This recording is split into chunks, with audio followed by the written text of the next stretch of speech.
A very good evening, ladies and gentlemen. Welcome back to the start of yet another season of More Female Racers. Season 4, if you can believe it, by Thrustmaster Rockets. A very good evening. You are more than welcome to it if you're watching us on YouTube. Tonight is Steve Christie back once again with Laura Luft, the myth, the legend, in the virtual commentary booth. Laura, welcome back for Season 4. Season 3 was your first time out. And you're back for more, so we haven't scared you away. Yeah, no, that's perfect. And thanks, David, for introducing me again. And welcome to everybody on the stream. I'm happy to be back because it was a great Season 3. Great that we are now back for Season 4. We have so many new things to talk about, and I'm pretty pumped that we can start the season off cracking in Monza. It's going to be an absolute banger tonight here at Monza. Season 3, last time out, we changed things up a little bit. We brought in the brand new race format where we did 3 20-minute stints with the female driver being required to do the opening and final stint. Proved so popular, we've decided to keep it. But what is More Female Racers, I hear you ask? More Female Racers is our initiative here at the SimGrid to try and do our bit to help even the balance in sim racing. Try and usher in some brand new female talent and give a safe, clean way to bring more females into the mix and hopefully get them into the hobby that we all know and love. We start here tonight at Monza as the first of several rounds, including our season-ending public voted track that we'll talk more about shortly. But Laura, I mean, coming to tonight, we start off at Monza, one of the most iconic GT3 tracks, and the first thing that we've got to talk about is the car. It's a spec season that we continue with. It was a Lamborghini that was in Season 3. Proved a little bit difficult, so we've moved to the Ferrari 488 GT3 this season, both the Evo and the non-Evo versions of the car. What do you think of that car choice? Actually, that's what many said. It's much more balanced in terms of speeding into the corners and accelerating out of the corners. So I guess it's easier to drive because we had some troubles with the Lamborghini, although I loved it actually, because actually you're either a Ferrari or Lambo fan. So I was more in the Lambo corner, but I can truly understand why they chose the Ferrari, to be honest. And as it is popular and as well we are in Monza, of course, Ferrari is always the home, and we are also in Imola this year again, so that's why La Ferrari, as we actually wanted to say, is a little bit of Italian spirit is back. That's really good. And yeah, I'm hopefully to see some good lap times and easier also setup changes, because it's a lot of work which the female drivers or their co-drivers, being male or female, have to put into effort to get the setup right. So I hope that when they made it popular and they made it quite in a good shape, and yeah, hope to have good racing action then with the Ferrari. Now, speaking personally from your own point of view, Laura, you are an accomplished racing driver in real life. You enjoy a bit of sim racing, but you're also, a qualified commentator. In your experience with females in sim racing, what does it mean to have series like this? Actually, I think it's pretty important that we have the series, because also when I'm not sure if you have been and had the chance to and also on the chat actually participating in a fair which is called the Sim Racing Expo, or maybe an alternative fair in your home country, where you meet all the drivers in sim racing and you see there are more females getting into the sport, but they're sometimes a bit hesitant to look out for others and ask for support, maybe a bit shy to just team up with a pro driver in a male kind of situation, because they're afraid maybe I just be behind or whatever. But it's better if you just team up with a lady, for example, because then you can speak about the same problems you might face with a car or with the setup or with the strategy. So it's a bit easier to team up. And it's also great because, I mean, we see that with the W series, right? In real racing, it's also working so that you get a bit more of support. And of course, what we have here, you don't have to always race against a female, because we also allow for males to be part of a female team, right? So this is where diversity comes into play, which I really like, because it doesn't matter actually what you are, but it's great that we have more ladies in the sport, and that you get mutual support, and also the leverage that you are out there, and that we just publish to get more females into the racing scene, no matter if it's sim racing or real racing. And obviously this is now your second season at the helm of More Female Racers. We start tonight with Monza and a lot of names that you know from season 3. We'll talk more about Monza in just a second, because I think what we'll do, Laura, is we'll get the hot lap video out of the way from Wild Things Racing's epics.gg Denise Pope. So this is the track guide thanks to our partners over at SimHound Racing Gloves. Hey, I'm Denise Pope. This is a lap of Monza, the first round of More Female Racers Season 4. So down the start-finish straight here, hopefully you've had a good exit from the last corner, because this is all about exit speed and carrying speed down the straights. Into the first chicane, brake at around about 150 metres, into second gear, keep it tight for the first part, try and straighten the car up as quickly as possible so you can get on the throttle for the exit and try and gain speed as quickly as possible. This right-hander here is just as flat as you can. It's not a difficult corner, it's barely a corner. Second chicane here, brake again around about 150 metres into second, tight on the entry again, try and straighten up again on exit as much as possible so you can get on the power as quickly as possible. The first Lesmo, taking third gear, it always seems longer than it should be. Use the space on the exit, down into the second Lesmo, into third, try and cut the curb if you can, use all the space on the exit again. And there's a bit of a breather as we head down into the third and final chicane, which is my favourite part of the circuit. So this is Ascari, enter into third gear, take the curb here, take the curb here, and take the curb as much as possible here. Try not to jump over the sausage curbs too much, and again just concentrate on getting as flat and as fast exit as possible. Into the last corner here, this is Alboreto, down into third again. This is a really long corner. It's quite tempting to get on the throttle a bit early, or a bit earlier than you should, but keep it kind of as low speed as you can until you feel the grip, and then you can put the throttle on. So that was a lap. I hope you enjoyed it. Thank you.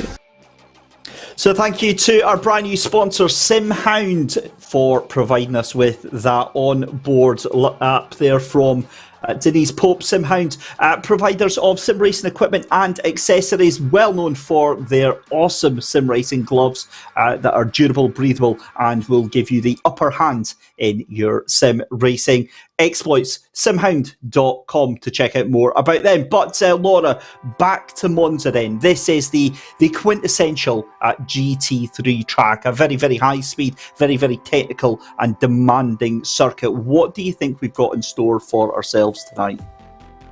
Yeah, actually that's most of the tracks everybody knows, and some love it really, and I hope that we can see good timings. We try to, and as you can also do this on the stream, you can follow the live timings, and we also see that the first one is a 1:47, which is really good, and you have to, as we also saw and heard from Denise, really be smooth on the first corner, which is kind of the favorite one, where we had seen some funny action as well in live racing. Don't want to mention it again, but yeah, it's a technical track in some parts, but actually also if you have the right flow, which you normally get quite easily, for myself I would say, in Monza, then you have really nice chances also for overtaking, I think that there you have to be really precise on where you position yourself on the track, and also if you come to Parabolica and all the other ones which we have, Ascari and also Lesmo curve, you have the chance to be really close to each other and have this kind of wheel-to-wheel racing, which we actually love on this track, and hopefully we see some of this tonight. And is it actually one of your favorite tracks as well, or what would you say in terms of, if you look at the calendar, is your favorite track which we can look out for? Well, I've got to be honest, I love Monza. We've got Spa up next, Imola, Silverstone, Zolder, that public voted track. I've got my fingers crossed and everything that it could be Bathurst. I think that would be an interesting one. But I think we need to roll back a minute, Laura, because, I mean, what are you trying to say about Imola in turn one? It's not like it's, known for its hijinks and chaos and late breaks and everything like that, It's... I think it's a fantastically organised entry into to turn one at Monza. I did mean to say Monza, not Imola. Never mind. But we always say that in public racing because we see that in public servers that run down to turn one. But from the most part, from every time we've seen here at the SimGrid, it's usually very, very well done. So I don't think we're going to see too many incidents. But I think Ascari chicane is going to catch out quite a few of the drivers on the exit of that second curve and after the Seraglio straight. But we'll chat more in just a second. Let's check in with one of our very special guests that we had a fantastic chance to have a chat with earlier on. Let's hear from Steffi Bao.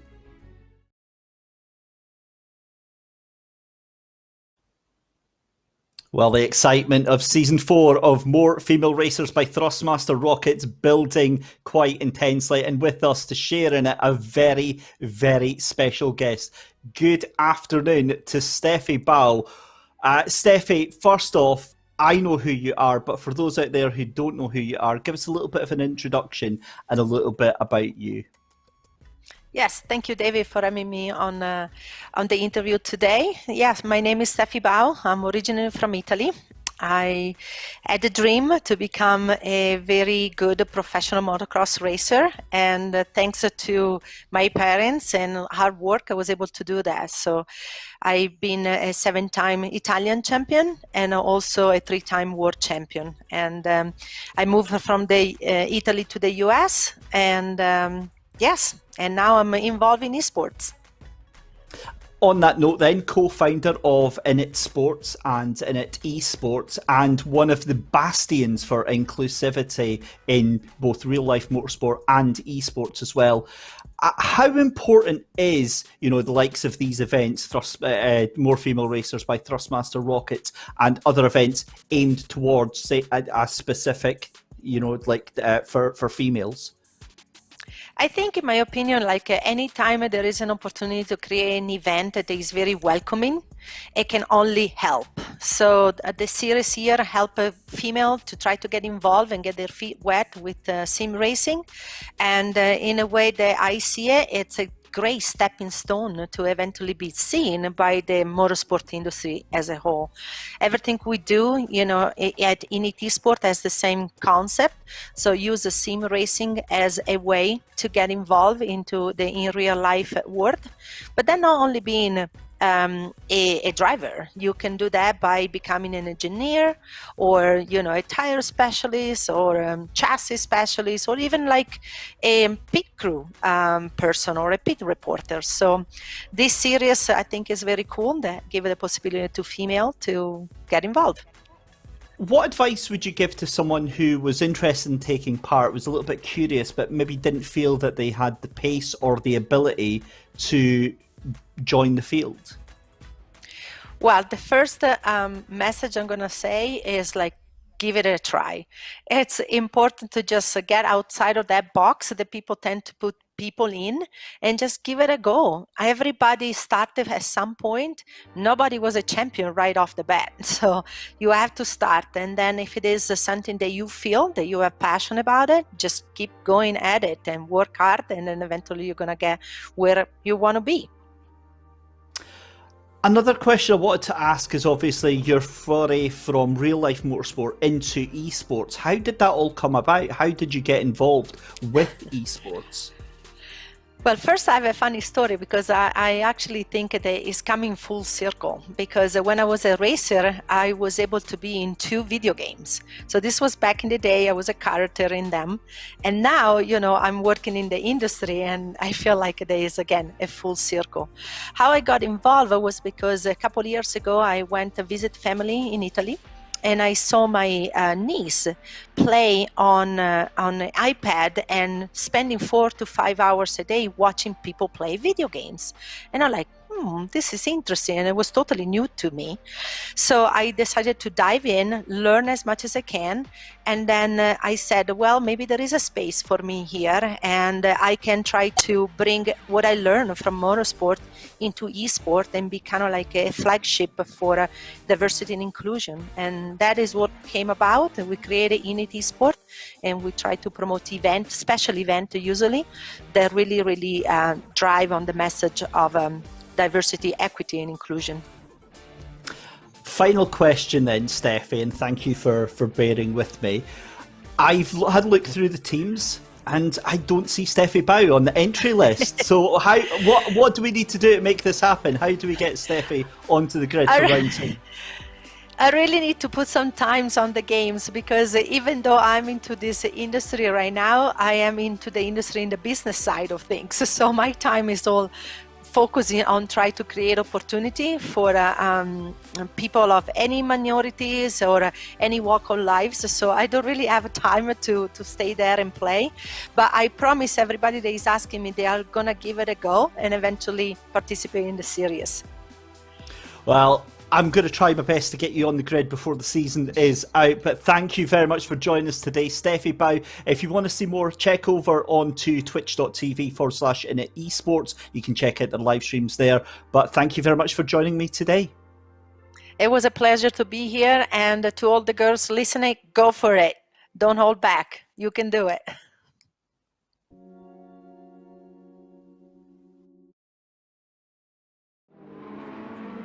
It was an absolute privilege to have a chat with her earlier on. Steffi Bao there, a very, very positive role model, and so incredibly passionate about everything she believes in, and really look forward to chatting to Steffi again very, very soon. But Laura, we are into the thick of the action now here. Qualifying is underway. Just to remind you, 2 10-minute qualifying sessions are up. The first one is underway just now. Pro-Am and Am teams are out at the moment, and then it is the turn of the pros and the silvers. A very, very busy qualifying session, and we join it right at the best time here, Laura, where we start to see some laps starting to come in. Yeah, exactly. And I was so fascinated watching your interview, because that's what we always talk about, the passion, right? To just bring people into the sport, and especially the females trying it out. And if we see here, trying to give each other space on track, helping each other, supporting each other, and also forming teams along the way and also throughout several years. That's what we also saw, and that they really become friends across. And I have now many, as you mentioned, many names I know on the list, which is really good. And you just come, get a closer world in sim racing, and it's a tiny space, but we all at one point see each other and meet each other on track or beside track. It doesn't matter. So it's actually quite cool to see how people support the racing and also having the fun on the action on the track. And we also see that here the timings are quite coming in, not as fast as we saw them in the practice session, but this will come because we still are with a lot of time in this qualifying session, which sometimes seems to be a lot, but actually it isn't, right? If you have only 10 minutes and you have to make a clean lap and also not be stuck in traffic. But I guess that we will see some droppings. And also interesting again that we have the M teams quite always sometimes high in the rank in terms of when the pro and silver comes into play, right, as last time. So the M category is, I guess, also strong this year, as I hope. It really looks that way just now. The current cars that are on track at the moment, if you look to the timing tower, are the cars that are marked in black on the number, and the cars that are not marked in red on the number. And it is the black coloured cars, or sorry, the black coloured numbers that are going to be the first out just now.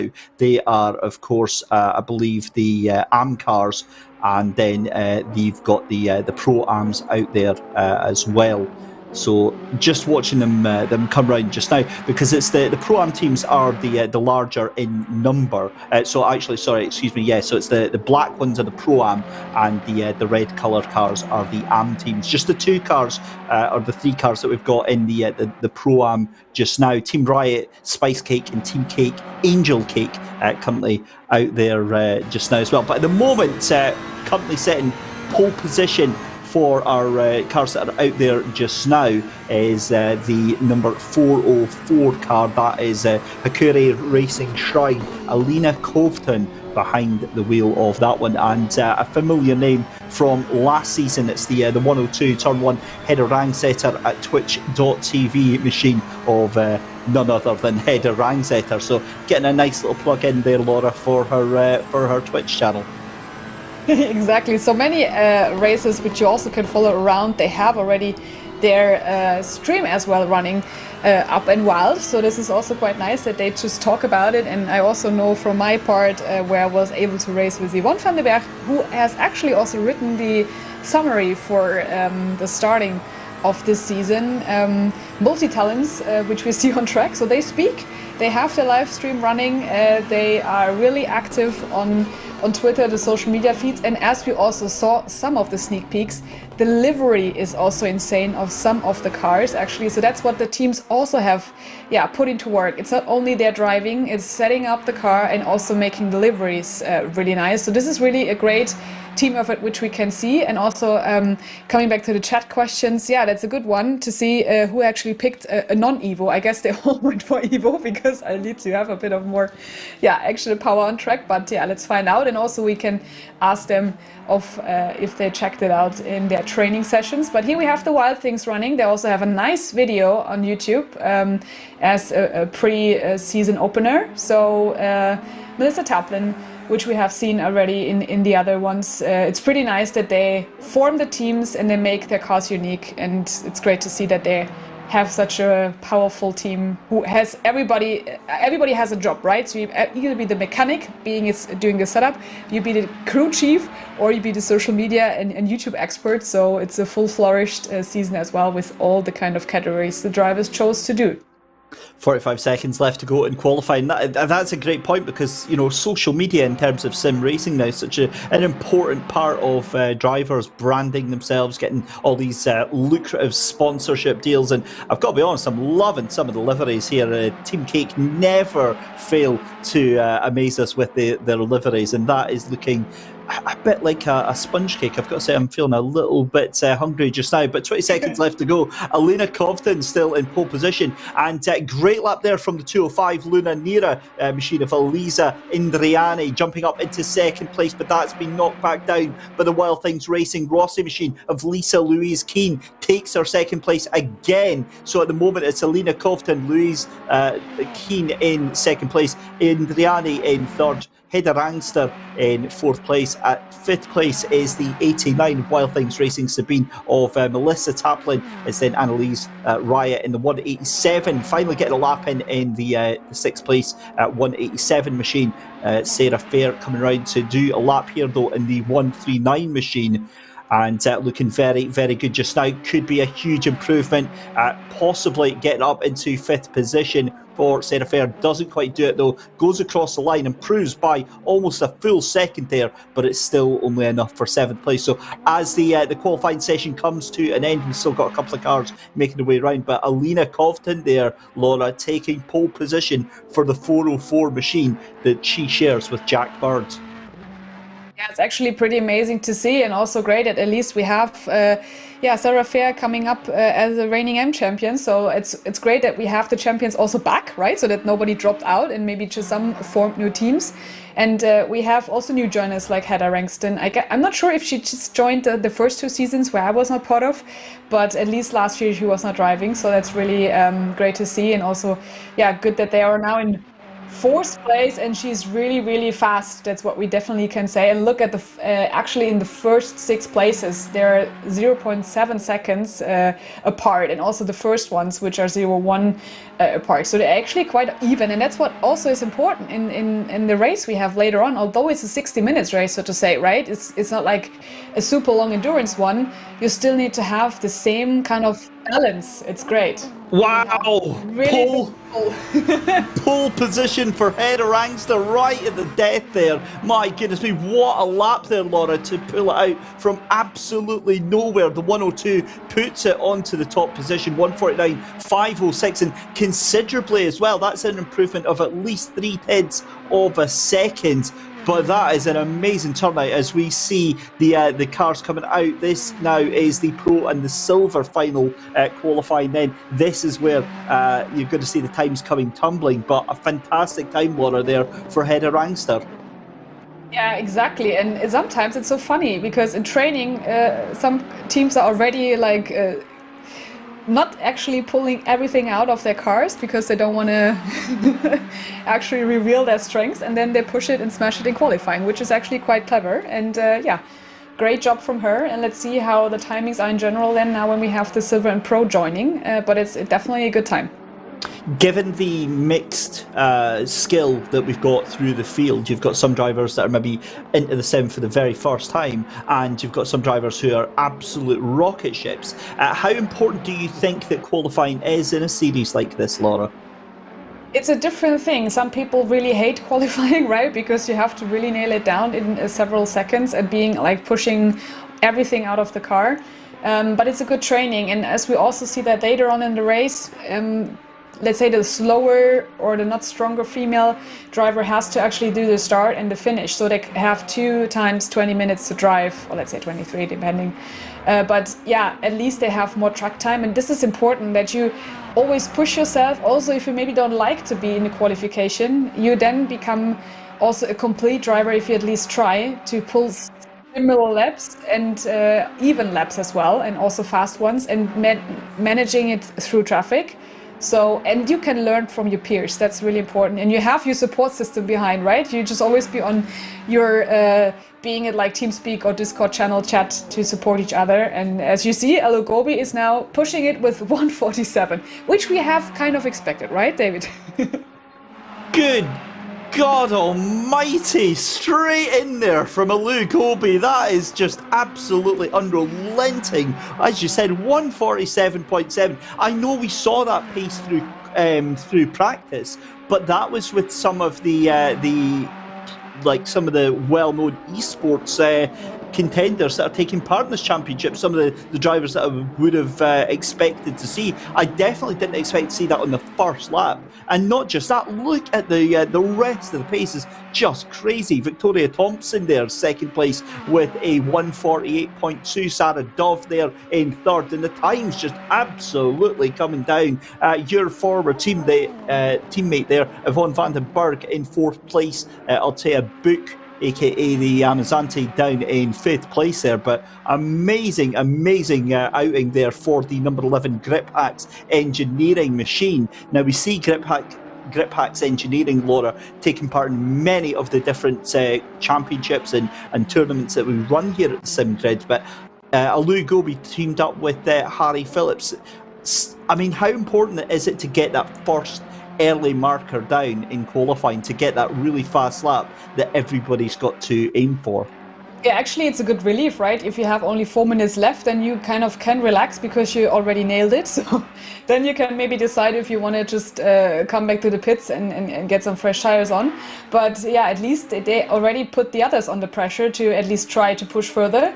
But this is a good start of the season, and as we can see how strong they are and what the training has been throughout the season, and as you mentioned, they just use the platform, the SimGrid, to really race in the other series. Also as a row, some of the females have been jumping back and forth in several other series, not only being with the females out there, right? Because they use the training in the other races to just, leverage their knowledge. But it's really great to see that we have. And as we look at Sarah Moore already, she has a busy schedule anyways with the W Series attending. But it's great that they already like sim racing as well, that they just join these series and train a lot. And you see the timings are again quite tight in the front rows.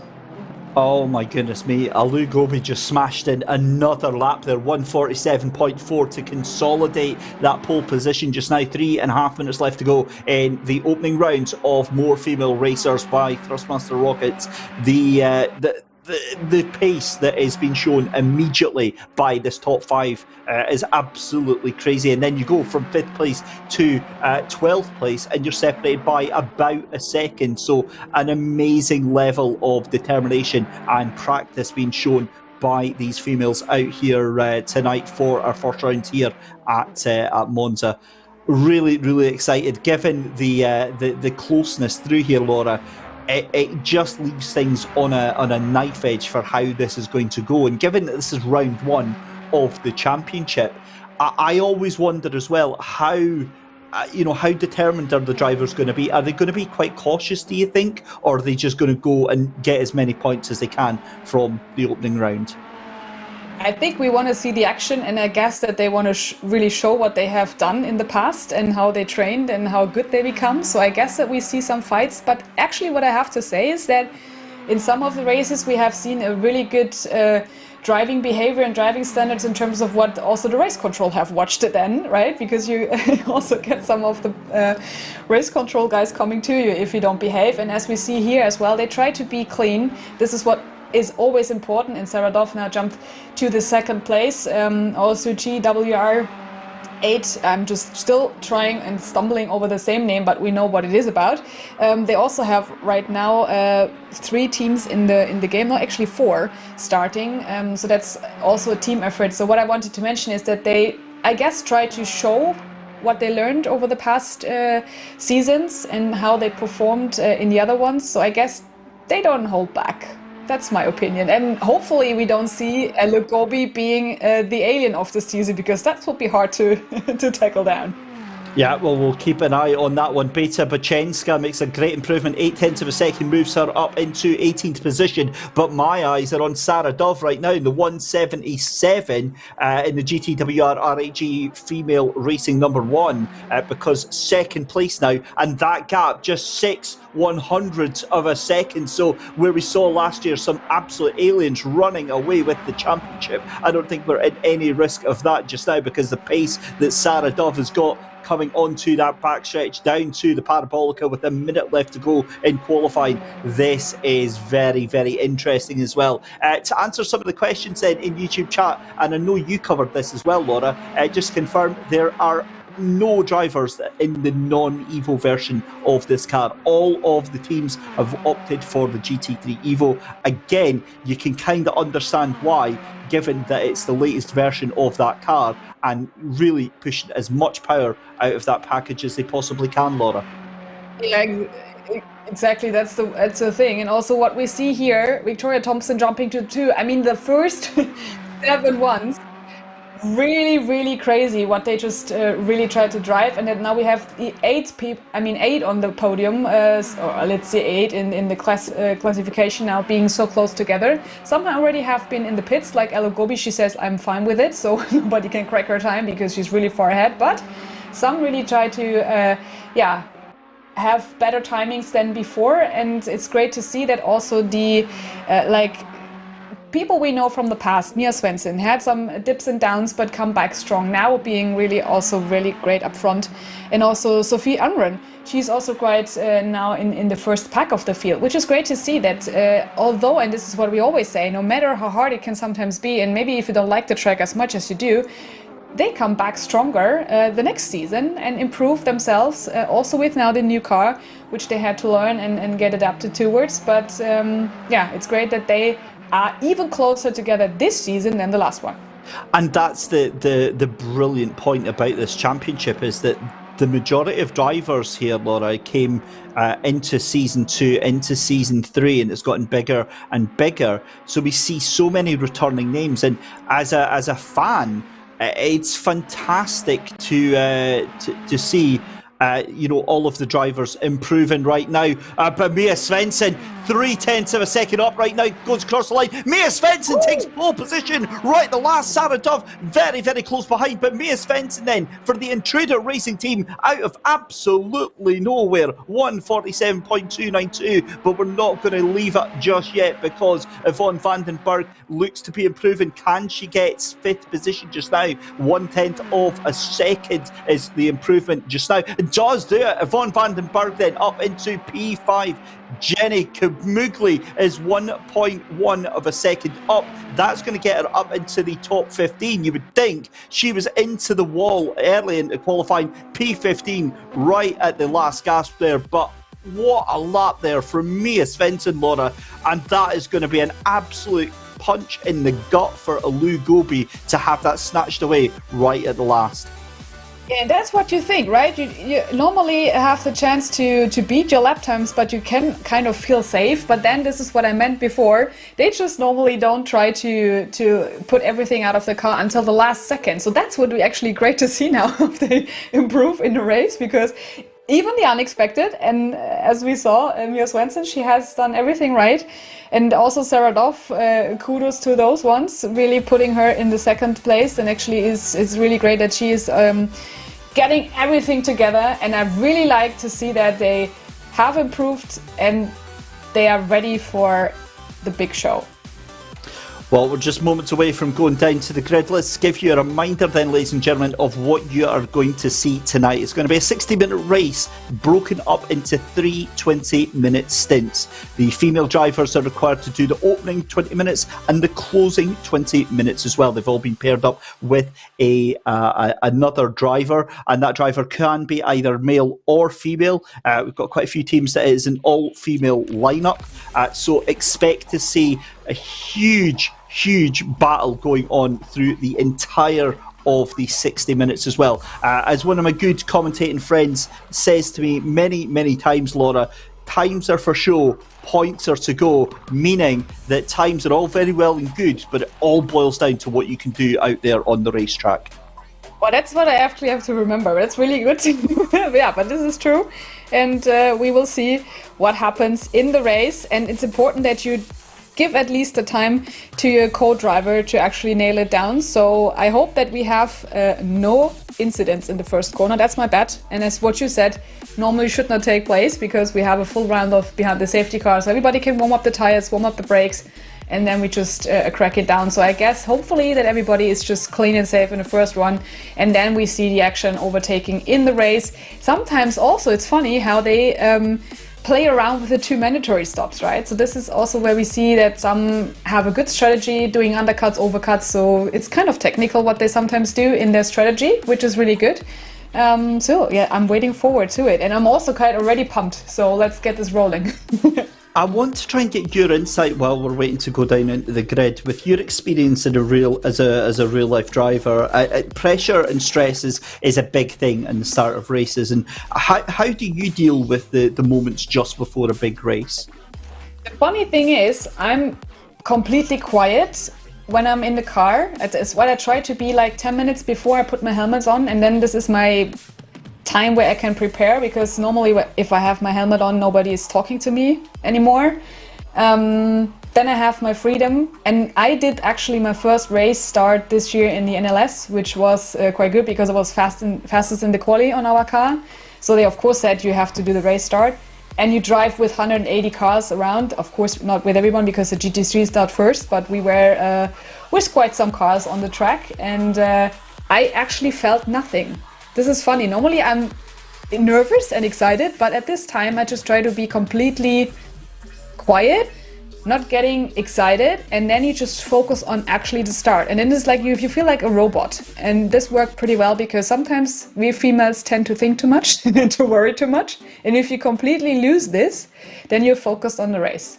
And now let's focus on the starting grid, which actually Mia Svensson is leading now, David. Well, let's have a look indeed, because I've noticed in fourth place Jonas van Druyten has said that they're in the car starting it in fourth place, so we'll have a look there. Mia Svensson then takes pole position for the number 3 Intruder Racing team alongside the 177 GTWR R8G female racing number 1 of Sarah Dove. Alu Gobi in the number 11 Grip Hacks Engineering team in third place in row 2. Jonas van Druyten in the 394 The Kardashians dressed by G991. I love that team name. Yvonne Vandenberg in 5th position then in the 150 machine. Cracking job for R8G Esports to get row 3. And then it is the number 77 of Sophie Aronwin in GTWR R8G female racing number 2. Row 4 is going to be Altea Book, aka the Amazante, in the 66 GTWR R8G female racing number 3. And then in 8th place is the number 15 of Esmeralda van der Mald for Emerald Racing MFR4. At 9th place is going to be the 103 Turn 1 Grazie Kimi of Natalie Lee. Alongside her is Sarah Moore in the number 26 Wild Things Racing epics.gg. Then you've got in 11th place Celine Witcher in the 101 Turn 1 Magnum machine, and then it is the number 14 Team Cake Runetta Racing of Maria Krichkova. And then in 13th position on row 7 is the 18 machine Rookie Monsters Jessica Pelletier, and then it is the number 90 machine alongside of I will find out in just a second because the number 90 doesn't appear on my book there. It's Roberta Leska showing as number 89 on mine. So that is Team Racing Point Women in that machine. Jenny Camugli in the 104 Turn 1 Biscuit outfit is next up in 15th position. Hetta Rangster in the 102 Turn 1 Hetta Rangster machine, first of the Pro-Ams. And then it's the 29 machine of Ava de Andrade for Mia Esports Mulzier Racing Team. It's then the 404 Hakuri Racing Shrine of Alina Covton with that amazing lap that she put in earlier on. And then the number 7 of What Things Racing, Lisa Louisa Keane, down in 20th position as well. But in between them, in 19th position is Beta Bachenska for Hot and Spicy in the 997. Martin Edwards is in P21 in that 137 Team Cake Racing Sim Tools esports machine, and then it is the 205 of Luna Neras Elisa Indriana in 22nd place, and the 23rd position is going to be the 87 of Laura Valenza in the GTWR R8G Female Racing number 5 machine. And then 24th is Melissa Taplin in the 89 Turn Racing Point Women machine. Then it is Annalise Riot in the 187 Team Riot Spice Cake. Sarah Fair in the 139 machine out there as well, Team Cake Angel Cake. And then behind her is the number 12 machine of Charlotte Robertson in 27th place there in the number 12. Disappointing performance for the number 12 there. And then it's 316 of Andy Lab rounding out the field. I think Andy Lab's going to be a bit of a dark horse there in that 316 Strix Racing machine at the back. 30 seconds left to go. I need to go and have a lie down after reading that all at the same time, Laura. Let's get racing. Amazing what you just pulled together, really great. And yeah, you see the time is ticking, 19 seconds until we have the race start, and I give you a little breath, and then if you don't mind, I will start with the racing. You absolutely can do that because I might pass out, but it's all good, Laura. Just as we go on to the formation lap then, we obviously spoke about you in the car and your experience. I mean, obviously, the one thing that I really loved about this series and that I didn't really appreciate fully until I started watching the YouTube streams and the Twitch streams of these drivers is how much support they get over voice chat from the other drivers. Yeah, and this is crucial. And also the commentary, you then have the comments below, and also then after the race. Some people really watch the live streams afterwards as a replay, give them comments and kudos. So this is what is really nice.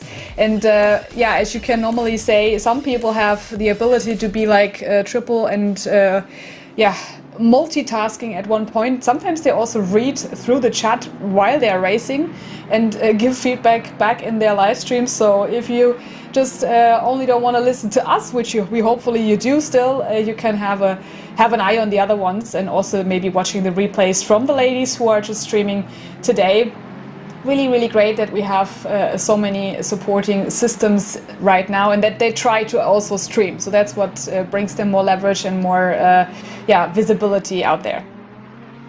So, Laura, Mia Svensson, Sarah Dove, the race down to turn 1. What are you thinking? I mean, I'm really... As we know, the commentary problem is that if we say something, then it really happens. So actually, I don't want anything to happen, but I hope that at least the first 3 cars, or let's say the first 5 cars, have no accident, no incident, and can really drive clean laps and fight it out on track. And hopefully in the mid pack of the field, because we have a really, really huge field with 28 cars. That also in the mid-pack there are no contacts, so that everybody at least has a first kind of clean lap. Although there might be a bit of rubbing between the cars. Hopefully there is no damage, that they can at least continue and can showcase in the first race of the season of what they've learned, how they improved. And it's also great to see what I actually wanted to mention, that we have now 3 Laura's, including me. It's 2 in the race car and 1 in the commentary box, so that's really good. We are surrounded by Laura's. Well, I'm going to be controversial here, and this might be a sore subject with our resident German commentator here, but all I'm hoping for is anything better than this weekend's DTM at Nürburgring will be an absolute bonus in my books. I think we will get a really, really good start, because, you know, it's kind of, it goes hand in hand with the racing that we have here and that we try to encourage here at the SimGrid. But if we don't, then it's a valuable learning tool for these female drivers as well, because obviously not every start is going to go your way, Laura, is it? They have to deal with, things not going the way that they planned, and it's how they recover from them as well. Exactly, so that you have a strong mindset and probably erase what happens in the first race, don't think about it too much, and then can continue in the next ones, in the next rounds, and learn from it. That's actually the most important thing. That sometimes they just really try to, and now we see them going side by side in the double file, already sorting out how the start could be when they come around Ascari. But it's important that you don't really be frustrated in the end, but you just actually learn from what you have done in the other races and try to improve.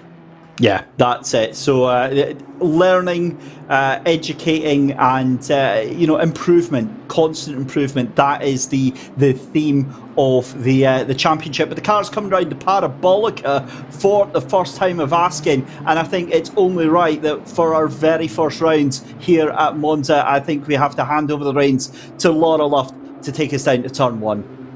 Yeah, exactly. Parabolica has already been just passed through by the drivers. They are ready in their grid, and also leading the race is Mia Svensson with her lap and consistent timing. And when we have the green light, which is coming shortly right now, then the race has been started for the first round of More Female Races Season 4 in Monza, and Mia Svensson just already takes the lead, and it's really double file they're just trying to do. There is no hard overtaking at this moment. Sarah Doff as well in the back end, but still we had, and this is what I didn't hope for, in the backpack of the field, a heavy accident and incident, and also going wide in the first corners, having not probably turn on the brakes and cool them down. But hopefully in the end we can continue with some of the drivers. But Mia Svensson, Saradov and Alu Gobi, they at least in the first pack of the field had a kind of a good start, and now the field is rushing through the next corners. And David, as we saw, at least what I thought was hopefully going to take place, but unfortunate for the others in the mid-pack. And now we have Mia Svensson losing it. Well, this has been an eventful start to the race. I think that was Mia Svensson, and I believe that might have been the 11 of Alu Gobi somehow that got caught up in that one. We'll get clarification on that in just a second, but Mia Svensson almost certainly going to have a penalty after that collision into the second chicane there. There was absolute carnage on the start-finish line, and you know exactly, the problem is, we've seen it time and time again happen in real-life racing. It happened with British GT at Spa. They couldn't get to the start-finish line, so by no means is that a comment on the drivers whatsoever, because we can see that from drivers at the very peak of their ability. First time rounds on cold tyres though, catching quite a few of the drivers out there at the left-hander at Ascari, down towards the Parabolica. Look at the gap that Mia Svensson has got already, out by a country mile, as Victoria Thompson has to take averting action there. Sardov sneaks up the inside there, but it is Mia Svensson who comes across the line, out by about 2 seconds over Yvonne van den Berg, and then Sardov moving up into that second place there. Ronwin in third place, Victoria Thompson in fourth. And this is the manic, chaotic start that we were expecting. Yeah, I hope that at least that will be like the first big point to learn from for the next ones, warming up the tires and the brakes. As we all know in ACC, it's kind of a tricky point, especially when the tires are cold. But actually right now, at least we have the first pack of the field running kind of in close gaps by side, and hopefully as well Yvonne Vandenberg is trying to close the gap up to the front. This is what happens also, and as we have to say, we have some new joiners in this round, so that they have to learn the starting procedures and maybe are not familiar as well with all of the other cars around them. This is what you have to train, and this is good because actually we have the more experienced drivers, as we sometimes want to say, in the middle of these stints, and the slower cars or the slower female or male has to do the start. So this is why they can improve now, and I can imagine what's going on in the chats behind. I can hear the ohs and no and what happened, but now they have to focus and concentrate on the race, what's in front of them, and the 20 minutes cracking now in terms of timing.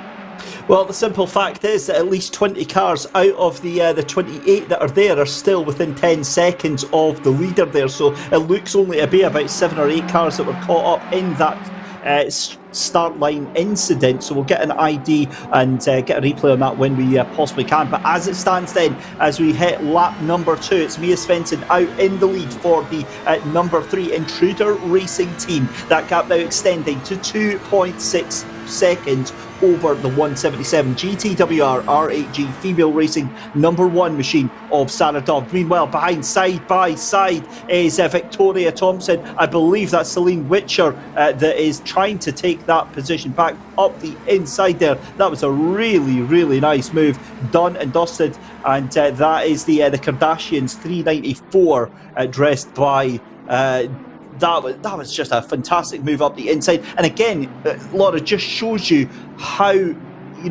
much these drivers have to forward think, how much they have to plan into making these attacking moves.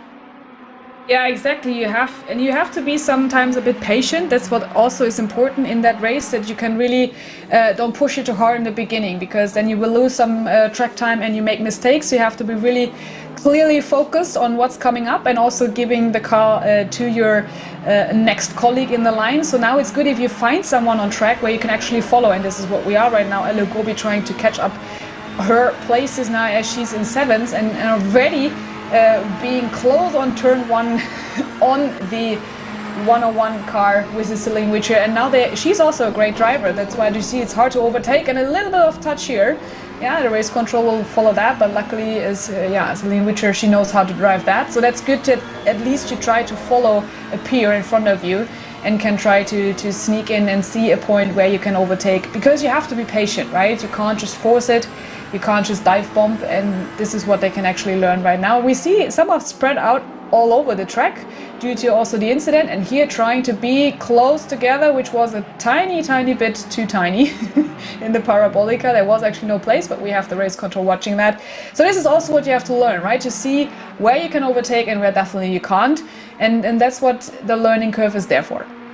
Yeah, that was a move there by Yvonne Vandenberg there on Maria Krychkova. That gap was always going to close down, but the pair of them get going on and get moving on there. So in case of the commentators, curse there on about dive bombs, and that's pretty much exactly what we just saw there. The problem is as well is that you've got drivers, because of that start line incident, you've got some drivers that are faster being shuffled down to the mid pack, and what they have is they've got the pace, but they maybe don't have the awareness of the drivers that are in front of them. Drivers in front of them maybe braking a little bit earlier than they're used to, and of course they've then got nowhere to go.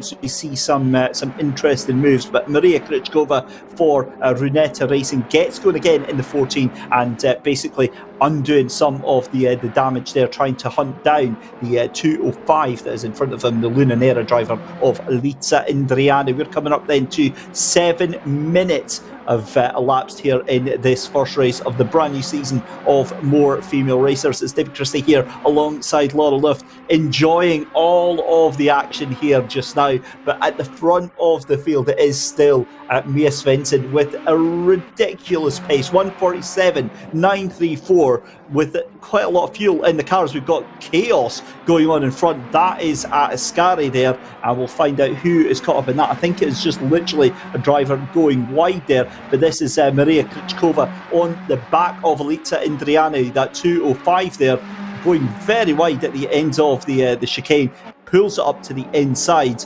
and I thought that was going to be a move there, but obviously thinking better of it. Meanwhile, Alu Gobi jumps up into 6th position with that move on Celine Witcher finally. Yeah, exactly. And this is what you saw here right now from Maria. So if you try to overtake and you maybe don't make it, then you can also be happy if you just hold it back and try it in the next lap, right? So that you have a clean move. And this is what it's important. And as you also mentioned, that's true if you have the drag race and being in the slipstream. And also we see here a good waiting position in the first corner. So if you are overtaken, that's great that you also check out the flags. This is what you have to be watching all over the track. And I can say from experience, right, when I was doing my first ACC lap, and luckily I had some of the other racing experiences, you don't have to just be so panicking about the traffic on track if you are used to it, right? But if you normally train on with yourself and don't have actually the pressure, and as we all know, in a race you just really have the adrenaline rush, and I can also say when I was driving Suzuka, I was just freaking out because we had all the aliens on track and you don't want to mess it up. So you have to really calm yourself down and see where your pace and space is. So sometimes it's better you don't follow the other one in front, but you just actually look at your own line, which you're comfortable with, and then you can just be constantly faster in trying to close the gap, but don't over pushing it. And Maria is now watching what in front is happening. So maybe she has some situations where she can read her peer in the front and then can see actually where she can overtake in a clean line, which is also quite clever because then you directly have a good overtaking situation. And this is what we can see here right now. If you're going down into this chicane, you have enough space now in the parabolic, and maybe she's doing it right now. Well, we've got a car recovering there at Ascari, and it's a look up the inside for Maria Krujkova there, and this is against the leader of the Pro-Am right now. That's the 205 in front of Alita Indriani, and I'm also noticing Yvonne van den Berg, I think it is, fallen down the order. I'll get confirmation on that in just a second. In fact, it's Celine Witcher who's fallen all the way down. Now, we saw a car recovering at the end of Ascari, and I've got a feeling that she was the car that was facing the wrong way. Meanwhile, we have a replay of the start line incident. Let's have a look here. So this is the rolling start here. You see the car on the right hand side there, a little bit optimistic, gets through there, and it's just as simplistic contact between two cars that are trying to share on the same piece of tarmac there. I've got to be honest, I've seen exactly the same sort of thing happen this year in real life racing, Laura. That's what I want to actually not mention it before, but yeah, you see it can happen, which is unfortunate, but this is when you sometimes have these kind of close to say ghost contacts, and it really depends, not here in ACC so much, but in other simulations as well. And also what we have to consider is what actually the setup of everyone at home is. And as it seems that we have the number 205 car kind of not driving with wheel, but driving with controllers. That's maybe my assumption, but I'm not sure if I'm correct, but it looks like it's not really a straight line. So that's also depending on who is driving at home, with even one screen or with two or three screens, and also with VR classes, you never know. But this is like a massacre, which we have seen, but hopefully we don't see that in the next rounds. But yeah, sometimes it's also quite good, as we heard from other drivers, better to start off like chaotically in the first race, but then you can be like perfect on the next one. So let's see. Well, that was, I believe that was the 139 that we saw there of Team Cake, Angel Cake. And I'm going to put on my grumpy hat for a minute there, because I saw a lot of cars colliding there and I didn't see any of them with their brake lights on. So I wonder if there was quite a few cars just deciding to full throttle it through and just hope they make their way out. This is into the chicane then, and that was your race leader, Mia Svensson, who almost certainly took out, I'm pretty sure that was the number 11 that got sent to the nether realms there of Alu Gobi that was on the receiving end of that. So I'm almost certain that there will be some sort of issue with that from race control later on. But we're 12 minutes into the race. It's still Mia Svensson. That gap's starting to stabilise now, because Sarah Dove for the 177 GTWR RHG female racing outfit actually going slightly faster, did a purple sector too that last lap round. So Mia Svensson not able to run away, where we've maybe seen in previous seasons here, Laura. In fact, there we go, Laura. Mia Svensson gets a drive-through penalty. That's going to be for that contact on Alu Gobi. Yeah, and also we have seen some track limits, which we also can identify, and hopefully that's not the case for some of them, as we see that for some cars going wide. This is what actually happens. This is really like the worst timing ever right now if you have the drive-through, because that will cost you a lot of places in the first half of the race, especially when you are close together, as we see down to even Yvonne Vandenberg, where we are racing with her right now, that you lose so many places if you have to roll through the through the pit lane. Luckily, it's not as long as in Spa, but still it will cost you some time. And hopefully that she can recover and make another attempt to change the strategy a bit. Of course, you can't do magic with it because we have fixed stint times, but at least the chances maybe to go 1 minute earlier or 1 minute later, it's depending on what we can allow for. But here, this is really worst case scenario. And I've got to be honest, that obviously YouTube chat, I'm slightly unhappy with that penalty being given to Mia Svensson. Nuking somebody on the first lap of the race, nuking the race leader. I mean, you've got to take context into it. It could have been, it could have been a time penalty for the pit stops. But I think what they're also trying to do is they're trying to cut down on the, or they're trying to clamp down on driving standards. So when you deliberately see, a driver outbraking themselves, instead on lap 1 involving cars 102 and 104, that is Heta Rangsitter, and the 104 is Turn 1 Biscuits Jenny Kamugli. That's been classed as a racing incident. I wonder if that, Laura, is the incident that basically caused all the chaos at Turn 1. But let's talk about that incident then into the chicane, where it appeared that Mia Svensson came from several car lengths back late on the brakes and just turned round. So we'll get some more replays, but I'm interested to hear your opinion. Yeah, I would love to see it from different angles though, but we have the chat already having their discussions up and running, which is good, so that we keep it alive. But as we said already, if you have no space, then it's hard to actually dive bomb people out of the race. That's what I thought, and hopefully that's gonna work out. But no, Maria is just trying to hold it back. This is what we mean. So you have to really be focused on the track. You give each other gaps, and if it doesn't happen in this round, then it's in the next round or the next corner. So this is what comes with the racing intelligence. It doesn't make any sense to just completely ruin yourself in the race and risking let's say a penalty when you at least be patient to just try it in the next round. And here's a bit of late braking and using out of the curbstones. Maria, yes, it's sometimes a bit funny to see people jumping around, but this is also where you find your place on track. And I would think of course we have the brilliant race control and they make their decisions wisely, and glad that they do it, and we as commentators have no stake in it. But I would say this was a kind of a lucky attempt, I would say.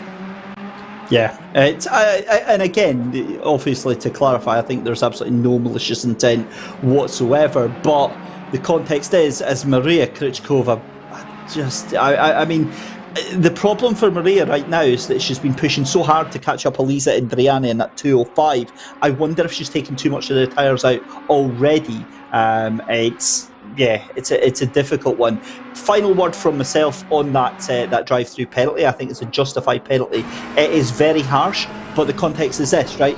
I mean, right, so brakes.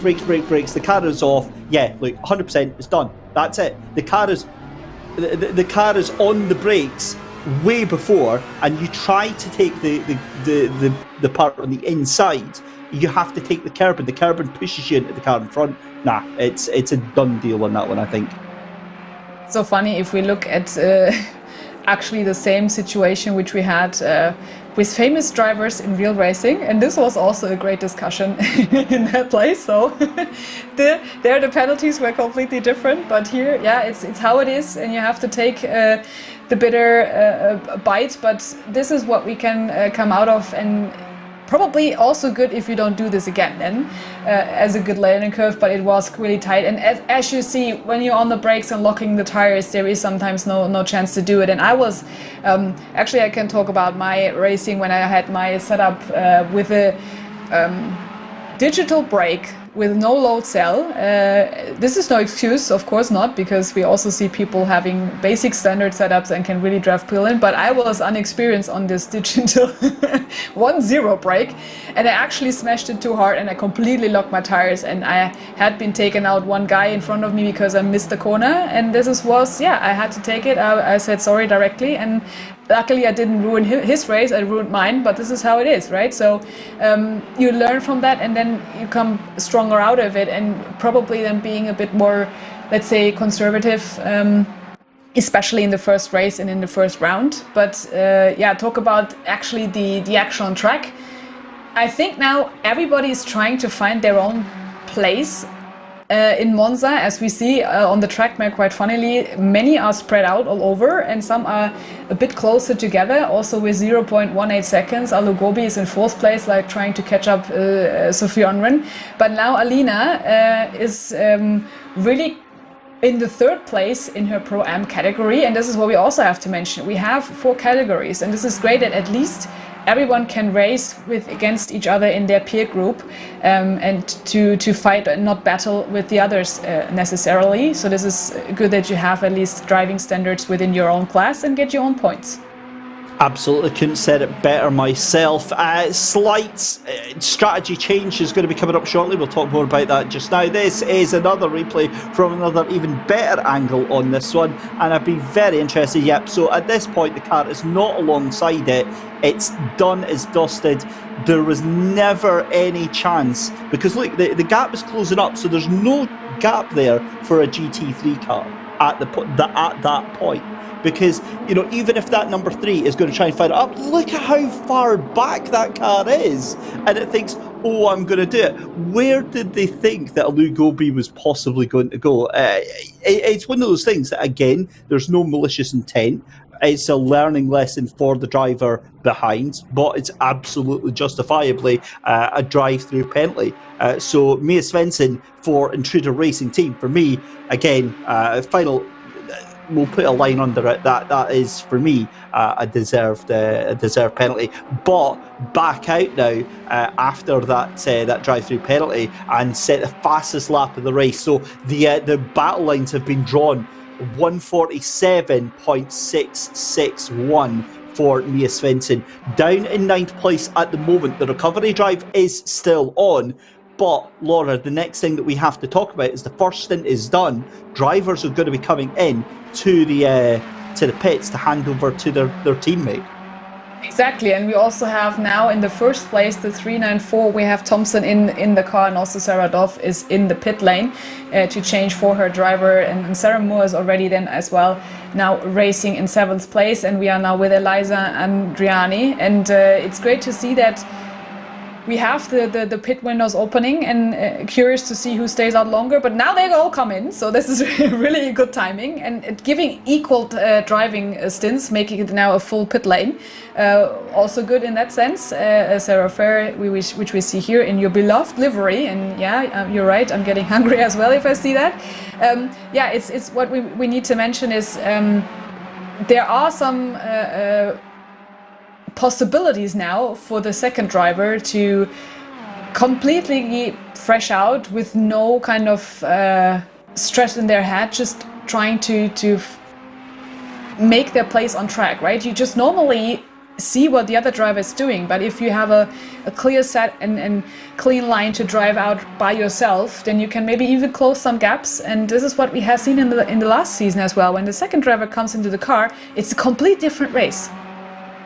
Absolutely, it really, really is. And strategy is such a key part of this championship as well, because obviously the female drivers handing over to their teammates, a mixture of male and female drivers in the second spot. And arguably, this is just as much pressure for these second drivers, because the pace from these, the first stint has been absolutely relentless. So again, the question then gets asked of the co-drivers, what can they bring to the table, and what can they get things going to this second stint of the race. So as we said, Mia Svensson is going to be handing over the controls to Yves Field in that number 3 car. Alu Gobi is going to be watching that number number 11, handing over to Harry Phillips.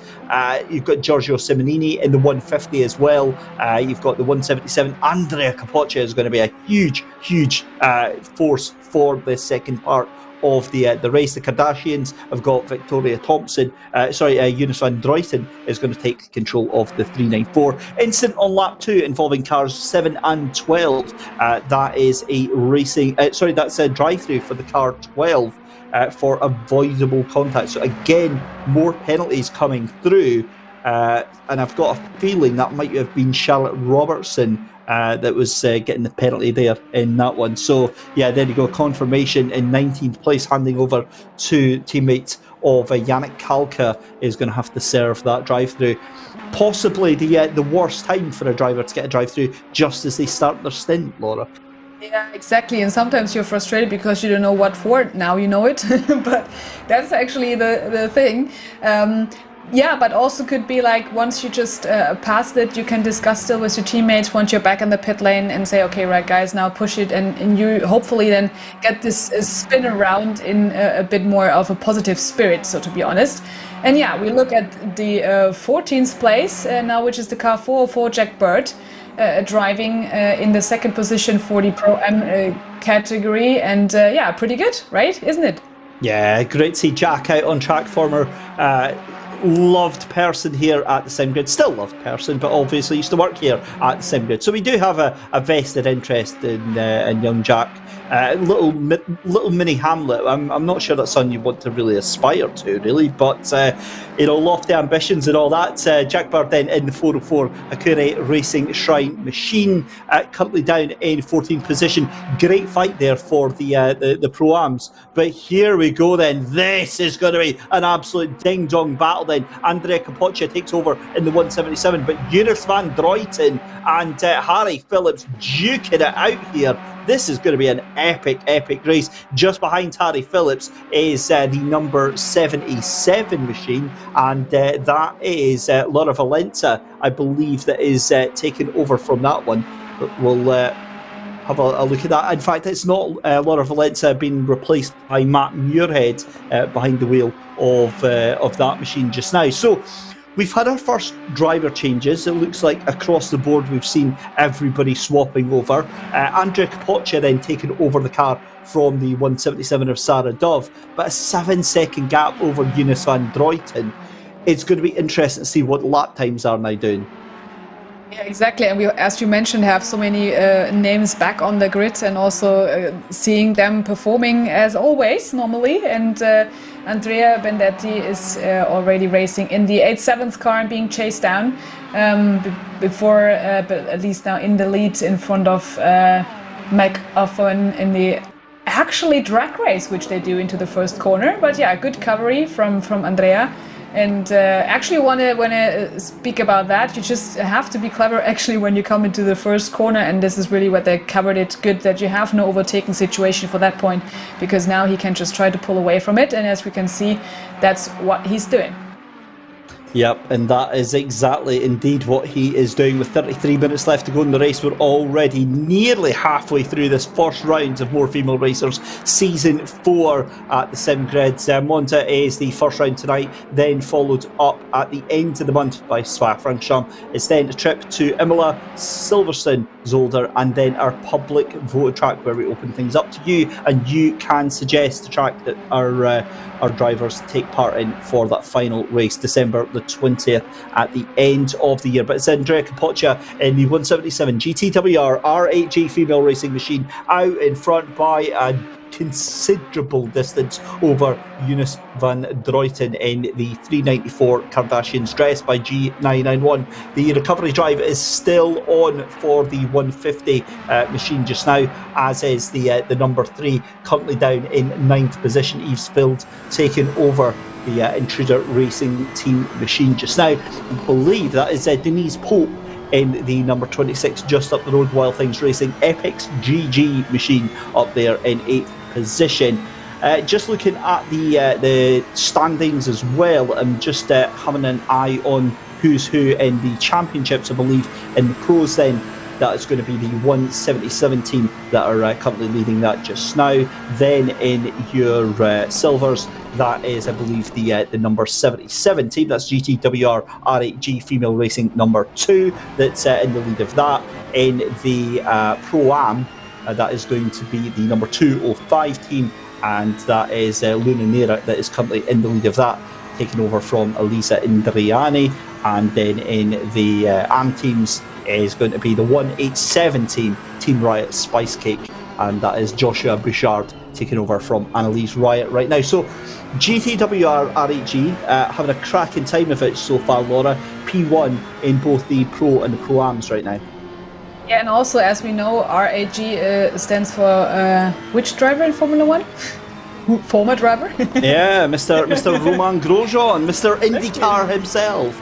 Exactly. Now he's just cracking his on in the States, as we can also see here that Denise Pope, she's trying to actually use the track as much as she can to just make her Ferrari even look wider, but it's a bit of a stressy situation because Eve is trying to put the nose in, which she's actually doing right now, and then she has to take a lead back, but it doesn't matter in that sense, because if you just be pushed away in the back where we're going side by side and having a kind of a 3 wide, Andrea Benedetti is just on the run, and buonasera a tutti i ragazzi italiani, as we also have them here, and pretty much sure that they just giving kudos to all the Italian drivers out there, which is always fun to see. And actually what I really love to have this kind of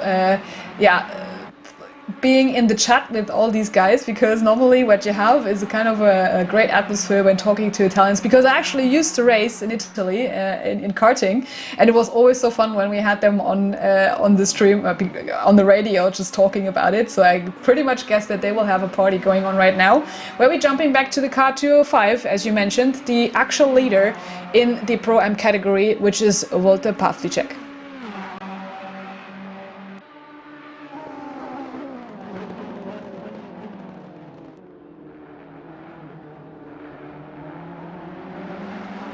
Really, really good to see that. They just nailed it down in the first corner, and it's closing the gap between those two, and actually wanted to love watching and hearing the nice sound of the Ferrari, which is actually really great to listen to here on this main straight, where it's really, really good coming up. And look at those two just closing the gap, following each other, which is also clean. And you see on track, it's so fantastic when you have these kind of fights between the two packs, where two people are coming back to each other, which is really, really great. And as we are really, really back, David, where we see Andrea is just again really chasing Eve now.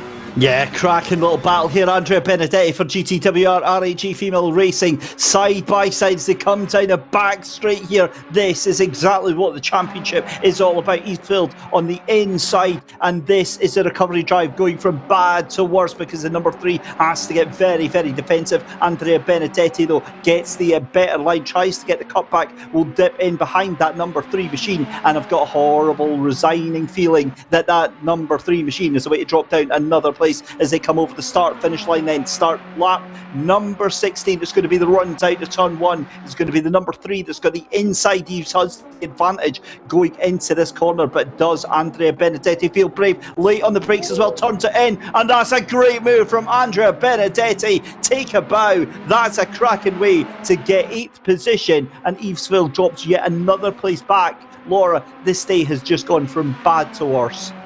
Yeah, but this is actually pedal to the metal for the 8.7 car. I mean, really, really smashing it, and also finding the points and the gaps where Denise Pope is now back in 11th position. Just go on, Denise. I know you can do it.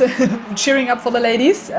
But this is also funny to see that now we have all over the track these kind of packs of 2 or 3 cars behind, chasing each other down and trying to close gaps in front of the others. We have 28 minutes still to go, where we then also see the swaps again shortly for the last stints coming up then. And there is not much time left, actually, and this is what I also always wanted to say, right? Time flies when you're having fun, and this is what I actually always envision. We are kind of middle in the race, and we keep talking, and then it's over. So I hopefully that at least we have 27 minutes still, these kind of fights going on the track. And great that we see that in the first places, still the pro categories are led by 177, which is Capoccia and Jonas van Droyten. He's also getting kudos from the stream already. So as we normally know, he's in the 394 car, really chasing each other. And then we have quite good gaps, but in between, Giorgio Simonini in the 150 car is also closing it up, where we still try to see if there are others like Yves who can just follow Andrea around the track. But let's see how close the gaps will be. I'm absolutely gutted for Jenny Camugli in the YouTube chat, involved in that start line melee there, and just explaining that they had 1 minute of damage, had to return to the return to garage. That cost them 3 minutes 30 on top of that minute just to get back on track. And yeah, you never like to see that sort of race being ended before it even starts. So absolute commiserations going out there to Jenny Camugli and the 104 Turn 1 biscuit. Currently, at the moment, it is trying to make the best out of Declan Bowler in that car just now. But given they're 3 laps down, it's going to be a very, very difficult starting evening for them just now. Let's bring you up to speed with what is happening then, because at the front, Andrea Capoccia currently out in front. But, and I say this with a big, big but, that gap, Laura, is coming down. Jonas van Droyten has been faster on the past 3 laps by about 3/4 of a second than your race leader. And again, another 2/10 taken out. That gap now, 6.3 seconds. At the current rate, we will have a fight for the lead in the next 15 minutes.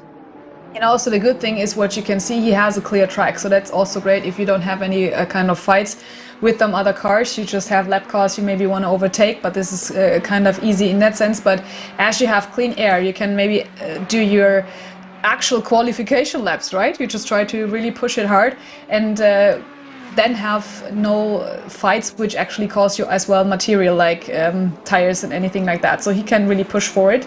But also then Andrea Capoccia, he's trying to avoid all this kind of traffic on track, where we still see Andrea Benedetti. I mean, he's just like chasing everybody on track right now. It's insane. Clear move from here. Yeah, and you see the first corner is not so complicated as it sometimes seems, but it can work. Amazing, amazing effort really all the way through here, and it's fantastic to see that. Another person that is absolutely on a move right now, Laura, Giorgio Simonini in that 150, doing a 147.523 last lap round. That's faster than first and second place. They actually have the fastest lap of the race about 3 laps ago with a 147.151. And Daniel Austin's, oh, that was scary, scary stuff up the inside of the number 89 Team Racing Point women of Chiara Camerino out in that one. That is very, very difficult to watch on that one, but it gets going again and manages to almost recover some of the damage there, but I think potentially losing the place. In fact, is that the 102 just in front of them that has taken that position there? We'll get an idea on that one. We've got a yellow flag at the Ascari, and I've got a feeling that is the number 90. That's the Team Racing Point women that's been caught out in that one as well. So that is, as I said, that was Chiara Camerino. After we saw the earlier incident, caught up, and presumably that's either gone wide or a spin. Very difficult part of the track though, Laura, is Ascari. Yeah, it can be, as we also see here, overtaking situations where we jump back to the number 90 car. Chiara is actually recovering, where we go back to Charles Solberg, actually a funny name. Maybe he's just familiar with the Solbergs in rally. Maybe we find that out, but great to see. On the 102 car in the 18th place, trying to close the gap. It's 9 seconds still to catch up to Austin's. And as we saw, the flashlights are also really like famous, being used with all the racing incidents we have. And Aurelian Cross on the 16th, looking back down of who is chasing him. Yeah, it's Austin's, who is trying to get for another move where they had already been touching each other. Now this is a bit too close and they are trying to recover. He's not going it on the inside, that's what I wanted to say. Good that she didn't try it, but no, she's going wide. Daniel is going wide. Yeah, okay, break, yeah. cross was going wide, sorry. And then this is funny that they do the switch each round. Maybe the next time it's again Daniel, but yeah, this is also like giving up advantage and passing each other. That was clever, then you just avoid to get a fine, a penalty. Yeah, that's the latter of the better of two evils on that one. Aurelian Cross can regroup, try again on that one for Wild Things Racing. Sabine in that number 89, but Daniel Austin's doing a great job for Strix Racing. Obviously, doing an amazing recovery drive when you think that 316 machine of Strix Racing that was teamed up with Andy Labs at the last place and is already up into P16. So stunning drive from that Strix Racing machine. And Daniel Austin's just basically putting all the pressure they needed to on Aurelian Cross in that 89 machine, forcing the mistake there, and already up to the back of one of the lap cars already. That is the number 10 machine that is in front of them just now, currently making their way around. I think that's the Hitode Racing Higgs Boson machine of Yannick Kalka that is just in front of them just now. In fact, actually, no, that's the 101, isn't it? That's the 101 of Turn 1 Magnum. So that's AJ Jones is up in front. So that's actually for position. So excuse me, I thought it was the 10. It's the 101. So the two of them come out of the Parabolica. Confirmation there of the drive-through penalty for the 18 of Tony McAuliffe that goes there. We've got a car coming out in pit lane, and that was very, very close with the two cars. Daniel Austin's is going to have the inside into turn one, lately on the brakes there. Great move, and we've got a car behind there, and there's contact. That was Aurelian Cross late into the brakes, nukes the car that was behind there. That was AJ Jones that got taken out there, and I've got a feeling, Laura, that is almost certainly going to be another penalty. Yeah, I thought actually they could make it with the three together, but now just hitting the barriers and trying to... Yeah, I know how that feels, right? You just be angry about that being taken out, and maybe it's, again, avoidable contact, yeah, as we know. But if you have to watch your mirrors, it should just at least give it another exactly enough space to do that. But this first corner, as we also see here, is kind of the fun part where you hit the brakes and actually be precise around it. So I guess Monza is always like the queen of the tracks and it can be a problem. But yeah, let's see what our race control is deciding on that one. And maybe then we just also get some replays later. But yeah, unfortunate for that one. I can truly understand if you just be a bit angry in that sense. But now let's look at Hot and Spicy, which we are directly in the 20 minutes going with in this race, where also the next pit stops are coming. Errol Verai, also a companion which we had last season in the car, trying to really be precise in his silver class, but which is a really heavy and spread all over the track class, as we can say. And he's 0.6 seconds behind Josie Austin. Yeah, taking over that car, of course, from Beta Bachenska.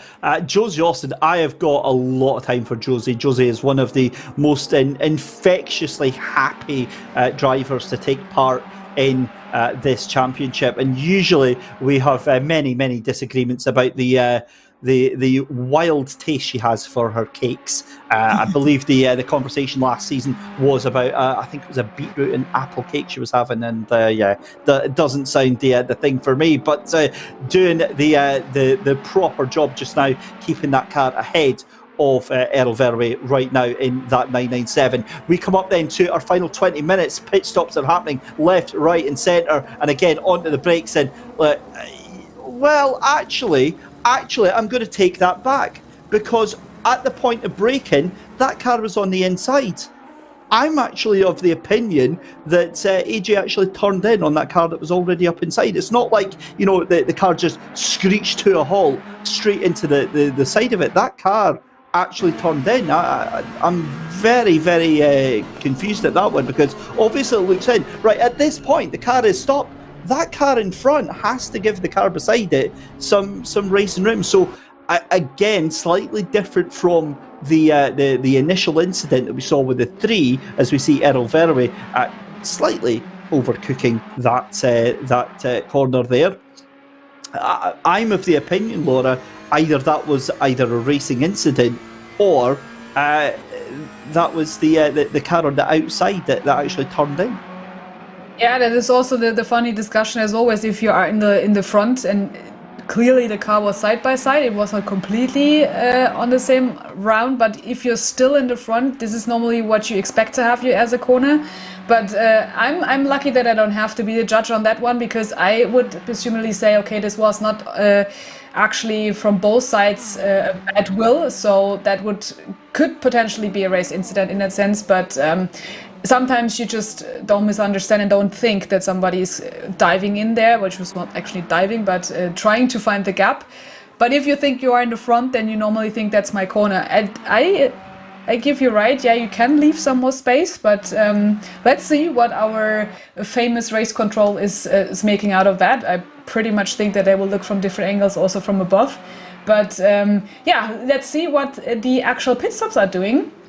And we have Jonas van Druyten, who is actually now in the pit as well with Phillips. So now the 394 car was on the first place when we just jump back and forth in the grid. And also we see that Zaradov is in the 177 car on the sixth plate at this point. And then let's see what the others are doing when they have pit stop changes from number 13 until 17 right now in the grid.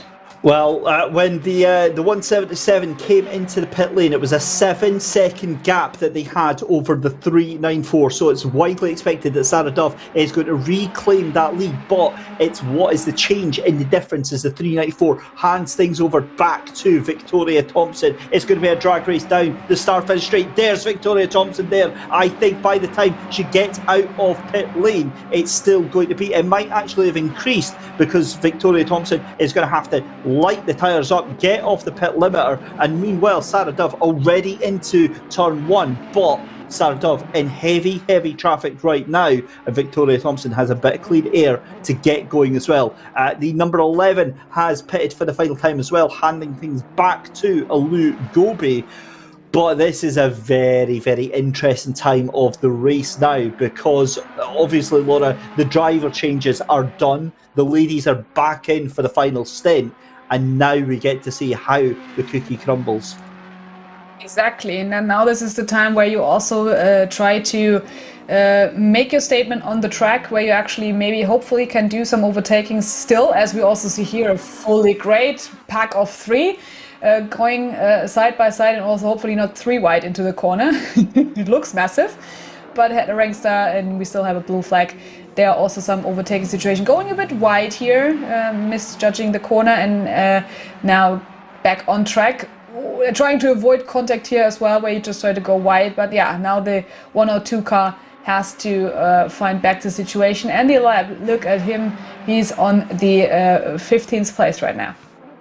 Yeah, great recovery drive from that 316. As we saw earlier on, it was Daniel Austin who took over from Andy Lab, who was caught up in that initial melee and managed to avoid it, starting last on the grid, and Andy Lab now up into 15th position. So it's a cracking recovery drive from her in that 316 Strix Racing machine. This is Hedda Rangster though in the 102 turn 1 Hedda Rangster Twitch TV machine, just behind, about a second and a half into turn number 1. Hedda really struggling with the car on the exit of Ascari there, having to run wide and try and do some damage control with that machine as well. Back up at the front though, the gap now is about 10 seconds between Zaradov and Victoria Thompson. So the two of them really starting to stretch out that gap, and I don't think Victoria Thompson is going to be able to close that gap down. Alu Gobi though in the 11 is really pushing very hard right now,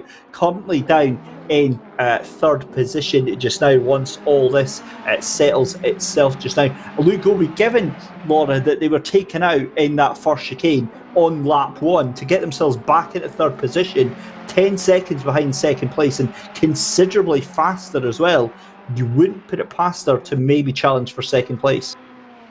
This is what you also find every time in the race, that some have a really great recovery, right? Not actually just thinking about what happened in the first place, but being calm and steady and just getting their things done. And this is what you can see here when they're just being consistent in time lapse, consistent in the racing, and trying not to make any mistakes, and also not in the pit lane. So this is where the strategy comes into play, when you have to actually even drivers on the track in terms of lap times. And also we jump back to Althea Book on the 66 car, and having also her live streaming up and running. She also is in 18th place normally, where she loved to be much higher up in the rank, as we also saw that last time. She's trying to fight with Celine Witcher, which is 0.499 seconds in front of her. Also, they have seen each other on track the last time, where we just jump back to the 997, where we have this pack of three finding a way through the beautiful Italian landscape. Just watching as Victoria Thompson comes across the line now. The gap between the leaders, 9 seconds. But Alou Gobi is absolutely on a charge now. That gap was 10 seconds, Laura. It's down to 5 seconds between second and third place. Gobi is on a charge, 14 seconds to go between her and the leader, but just 5 seconds to second place. We'll keep you updated with that. Mia Svensson still trying to do a decent job at the recovery, but this is all about Errol Berry going toe-to-toe with Josie Austin. This is not for position, because remember, Josie Austin still has to come in and hand that 137 back to Maren Edwards. So you'll see that car shuffling towards the back there. In fact, it looks like it could be into the pits already for Josie Austin. And also, there comes Errol Verwey. Yeah, they're now back in the pit lane, and not sure why Errol is back in, but maybe there also is a. Oh, they were. I'm just thinking there, Laura, sorry to jump in, but that car, Errol Verwey should have handed that back over to Beta Bachenska. So what I think is that the car was marked green because they've had to do possibly a pit stop at the start after they got caught up in that incident, and it's true. Marked it as they've done they've done their 2 stops, but now they've still got to come back in to hand it over to Beta Bachenska. So a little bit of a panic there, but they're both going to come out fighting each other again. Yeah, funny if you just have the same kind of now 11 minutes or 10 minutes to go, which is kind of a shorter stint on that side. But yeah, you're true. Then now they can at least come out of the pit lane, and hopefully each pit crew is really like putting their best pit stop ever together, so that they can at least fight on track as well. We see Alina Cofton here on the 404 car in the 15th place right now, which is chasing Andy the lap.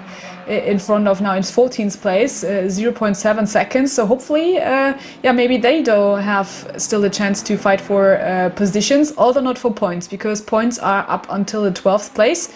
And now we see the overtaking here from Alina going side by side. Now just they can't decide who's first. Yeah, Alina in that sense is the one on 14th place right now, and Heather is just seeing in the back with 2.1 seconds behind, and also Althea Book is in the 18th place. And what I really like is that no matter where they are on track, even if it's 18th position, 24th, 10th, it doesn't matter, you always try to fight at least in the last third of this race to fight for positions and have fun on track. And this is what I can definitely say, they might enjoy that, because you can then identify how it will be in the next races when you right now have these kind of closer battles in the last third of the race.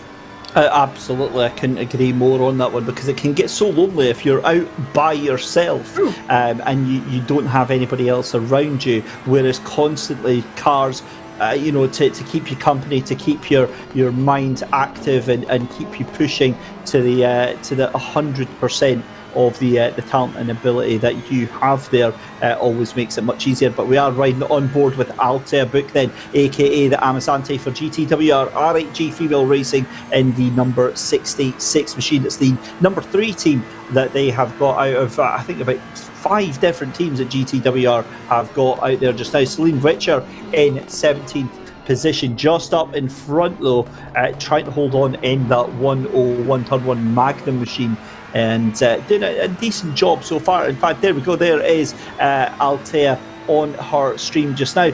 And what I find fantastic as well, Laura, in terms of equality and in terms of drivers levelling themselves up, is the fact that ladies are just as likely to get themselves into streaming, get themselves into branding themselves, and getting themselves into making, a little icon of themselves on Twitch and other streaming networks. Yeah, exactly. Some might be afraid of the comments they receive, but actually it's also making yourself stronger, having no negative comments which pull you down in that sense, because there are always comments you get, but it's great that you at least get your streaming out there and have more interaction with the fans, because that's also critical. Sometimes you get also tips from others, which I think is useful, and you have another community, and also if the ladies support each other, then you don't have this kind of hating and kind of catfights, which we don't actually need. So that's why the supporting system is much better, and yeah, following each other around. And it's so funny to see that she's racing with the socks. I always find that really cool, because that's actually that's actually so great to see that. And yeah, you have this kind of feeling and sensation, and actually the positivity you can give everybody else on the track.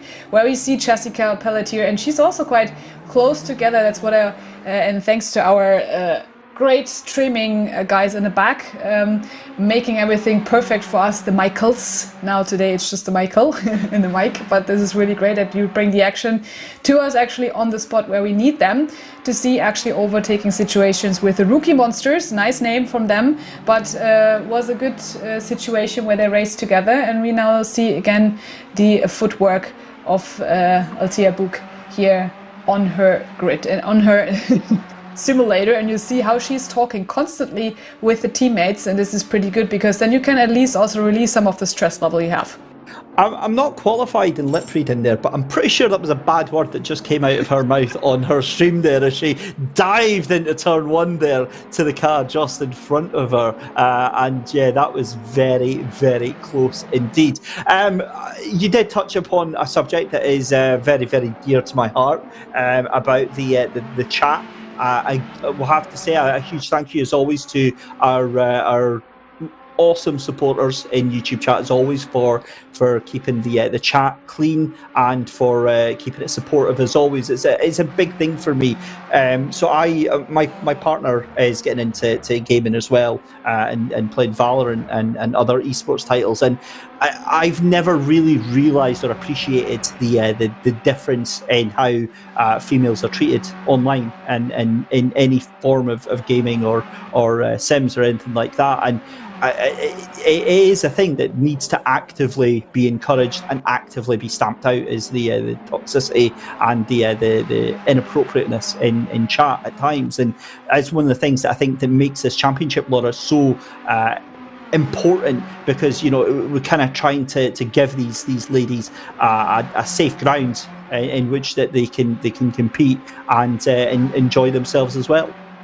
Exactly. So what we always try to see is just the positivity, and that we just sometimes we can criticize, which is fair enough, because if there are things to be improved, but on the other hand we just try to embrace this kind of feeling that we always try to unite everybody, no matter if it's sim racing or real racing, that we spread love, no hate. And this is what I always sometimes feel like I'm talking in a mantra, because that's what I always envisioned myself, that you get like a heavy headwind as a lady in that sport.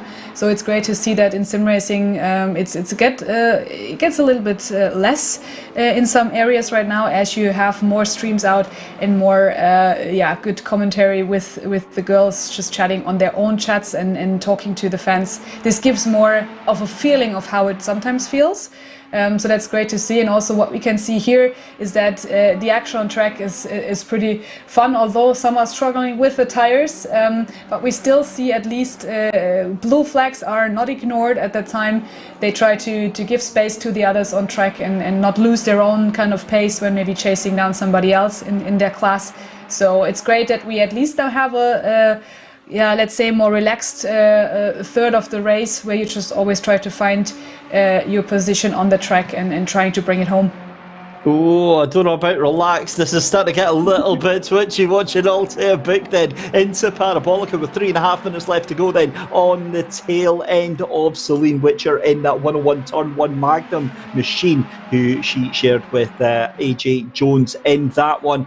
Tucked into the slipstream, we'll keep you updated with the leaders. No change with Sarah Dove and Victoria Thompson. The gap still 7.3 seconds, but Altea Book has a look up the inside into Turn 1. It's going to be last in the late breakers, and that's a huge late moment on the brakes for Celine Witcher. Misses her braking moment. That is exactly how you do it. You get in your opponent's head, you get in their rear view mirrors, and that is a fantastic move there for Altea Book. Although I don't think Celine Witcher's given up that position. Did they just straight line the chicane and keep that position there? Yeah, look at the face. It's just, that's always great to see the drivers in action, and you can just only imagine how they feel and what they say. And how the stress level for Altea is up and running. That's for sure. The last 2 minutes, it's just nail biting for her, and trying to be concentrated and not losing it. Also, she has a new setup at home, which she actually now is racing with. So trying to be precise on this, but you have still a great fight and a battle in those positions. Oh, no. This is a Lou Gobi up the inside.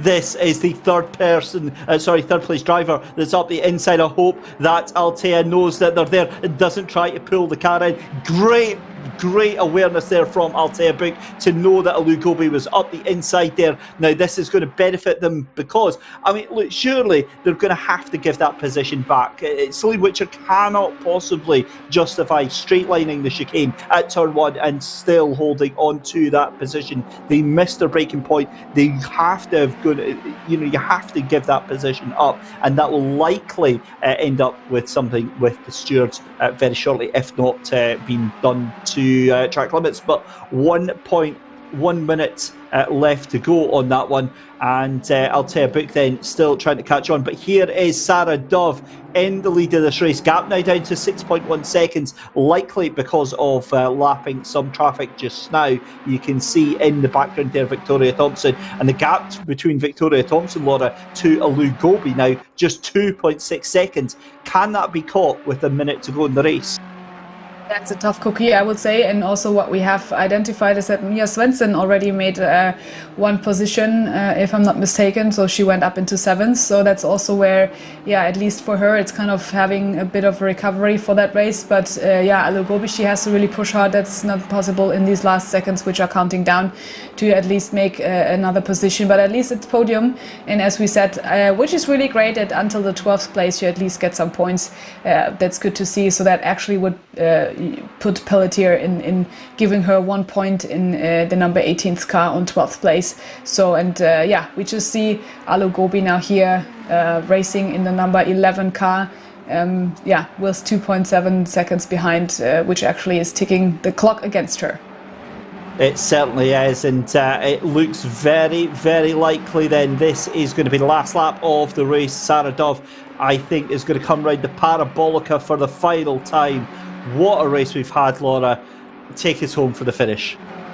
Exactly. It was like saying that the start was quite flourishful, and we had some of the discussions going on, but don't want to miss Sarah Dove just hitting now the finish line, and she's really happy, as we can see that in the 2nd place before Victoria Thompson. Really great drive from her, and also Lou Gobi in the 3rd place, finishing it home in front of Yvonne van den Berg on the 4th place. Unfortunately, missed the podium, but a great drive from her as well, which is really great to see that also the pro drivers are there. And the first one, which is Sophia Enron in her silver class, is coming now on 5th place, shortly in front of the straight finish line. And then we have the rest coming in as well. If we jump back to these guys racing each other, Elisia Indriadi is then actually the Pro-Am grass, still waiting for her to just come back then. And also the M class is the 178, which would then also finish, or has already finished there. So we just see Eliza coming down and hopefully just bringing her car home safely. She has enough of gaps because Kovtun has already finished, so there should not be a problem for her just getting the Pro-Am class win, so to say, here in Monza. What a race we've had. What a fantastic opening rounds here at Monza. Personally, a bit disappointed to see Celine Witcher holding on to that position in the 101 for 16th position. Altea I think, was justified in being very, very frustrated in that one. A great recovery drive, as I said, from Andy Lab in the 316 Strix Racing Machine, sharing that car with Daniel Austins. So really, really good to see that, taking 4th place in class on that one. But I mean, you have to have a huge round of applause for all of the drivers that finished the race tonight, even down to the 139. I'm going to give a big shout out to Sarah Fair for Team Cake, Angel Cake. They were caught up in that turn 1 incident, finishing in last place, but still holding on 3 laps down there. So good to see that all of the drivers finishing the race. But Laura, wow, what do you make of that opening round then? Actually, and as we see the replay again, that's probably the ones everybody will remember after all.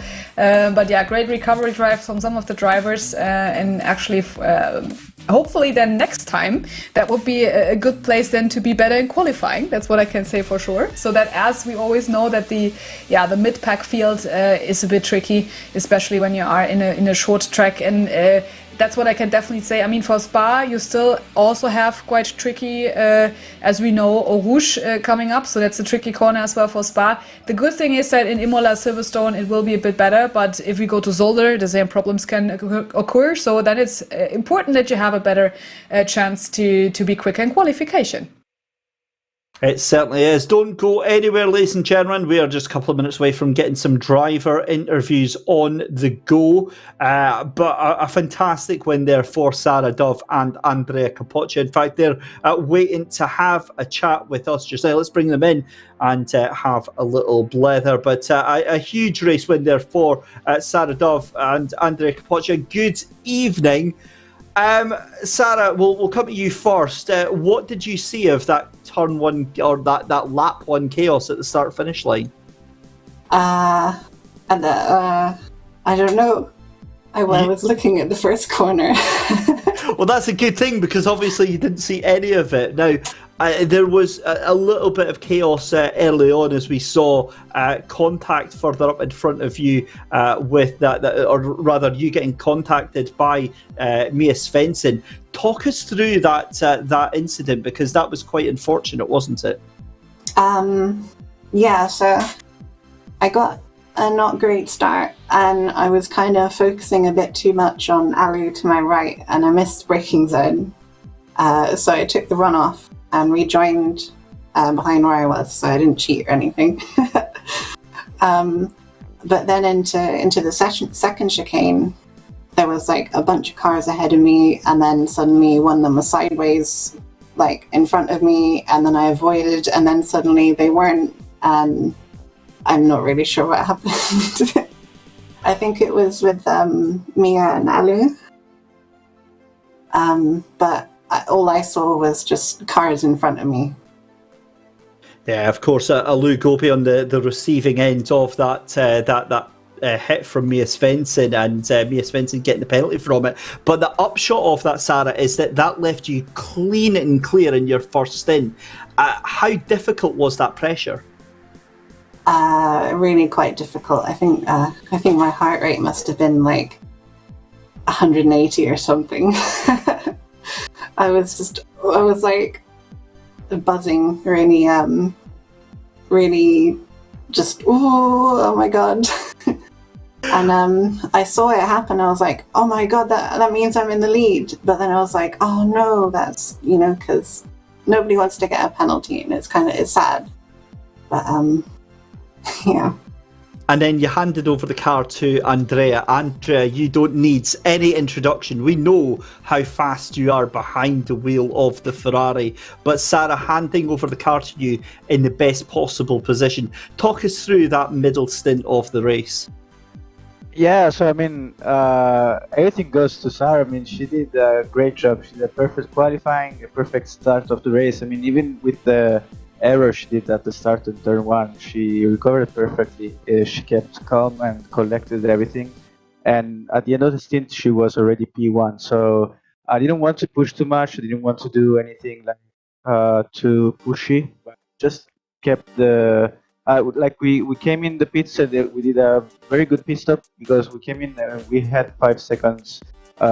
We were 5 seconds ahead of Vicky, but when we got out, we were around 7 seconds. So it was just about, I looked about on the car and saw that they were running a little bit more wing than us. So we knew that the most important thing was to not get closer. So because obviously the slipstream would have been crazy for them to overtake us. So we just like kept the gap, and I gave her back the car to Sarah. And she just went on to win the race. I mean, everything goes well. I didn't do anything particular now.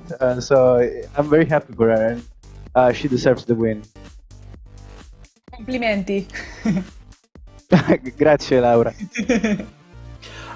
On that note then, Sarah, you took over that final stint, and the pace that you had was fantastic. I mean, it was consistent, high 47s, low 148s. Was there ever any time where you thought maybe you were going to get pressured by Vicky?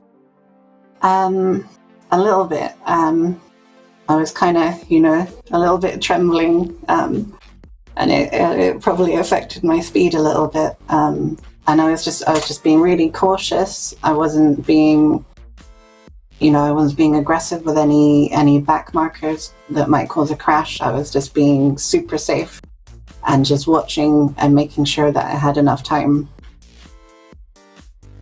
Well, a fantastic result nonetheless. Congratulations, Andrea and Sarah, on a brilliant victory on the opening rounds for GTWR RHG Female Racing Team Number 1.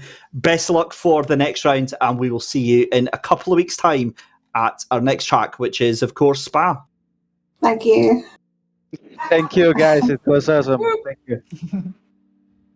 So there we go, Laura, our race winners, and obviously very, very happy. But you could hear how hesitant and how on rails Sarah was during that stint. Yeah, and this is what I mentioned, that you sometimes really try to see your race and not focusing so much on the rest. But yeah, she's, I guess, happy that she managed. And also Andrea just made it clear that sometimes it's no pressure is best pressure, right? You just keep your flow and work together as a team and know when your team partner needs some kind of support or needs some kind of leeway. So that's actually great team sport and team spirit. And you see that they're happy now and can enjoy their training sessions coming up to, of course, the also a famous track, which is Spa, and also they know it from the past seasons, so it's really great to see how happy they are with it.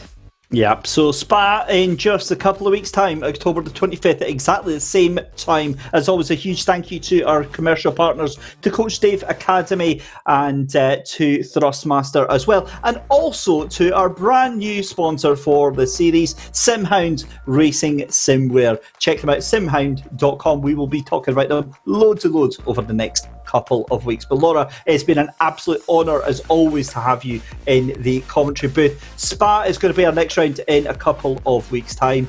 Really, really looking forward to it. Are you happy with how round 1 went tonight? Definitely. Thanks so much as well. It was great fun together with you in the commentary box, I can tell. And yeah, guys, look out for everything which is on the internet, on our social media streams for More Female Racers. If you have questions, just shoot them out to us. And then we are hopefully seeing each other back on track in Spa. Well, there we go. Monza is done and dusted. Round 1 in the books. We are done for tonight. A huge thank you to Mike Yao, as always, behind the scenes, and all our live stewards. As always as well, folks, hit like and subscribe on the YouTube channel, and check us out at SimGrid.com. From myself, Dave Christie, and from Laura Luff, thanks for watching. Take care and good night.